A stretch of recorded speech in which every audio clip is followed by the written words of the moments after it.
हप्ता हा महिलांच्या थेट खात्यामध्ये निवडणुकीच्या नंतर सुद्धा जवळपास 3 ते 4 हप्ते हे महिलांच्या खात्यामध्ये आज वितरित झालेले आहेत आणि त्याची प्रक्रिया सुरू आहे. अशाच पद्धतीने ही योजना पुढेही सुरू राहणार आहे. 2100च्या बाबतीतली जी भूमिका आहे ती राज्याचे मुख्यमंत्री देवेंद्र फडणवीस साहेबांनी, अजितदादांनी, शिंदे साहेबांनी सुद्धा वेळोवेळी मांडलेली आहे. एखादी महत्वाकांक्षी योजना ज्या वेळेला आपण आणत असतो त्यावेळेला त्याचा योग्य तो निर्णय राज्याचे मुख्यमंत्री आणि महायुतीचं सरकार ज्या वेळेला घेईल त्यावेळेला विभागाच्या वतीने आम्ही ते निश्चितपणाने या ठिकाणी घोषित करू.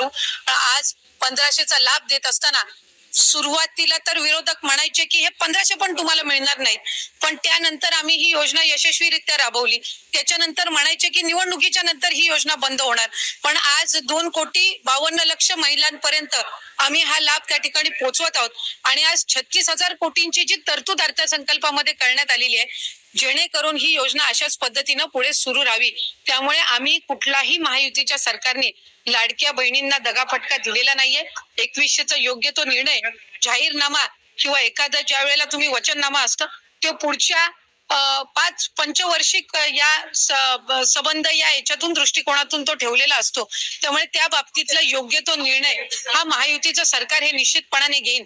पण आपल्या माध्यमातून मला लाडक्या बहिणींना सांगायचंय की ही योजना कधीही बंद होणार नाही आणि महायुतीच्या सरकारकडून अशाच पद्धतीनं चालू राहील.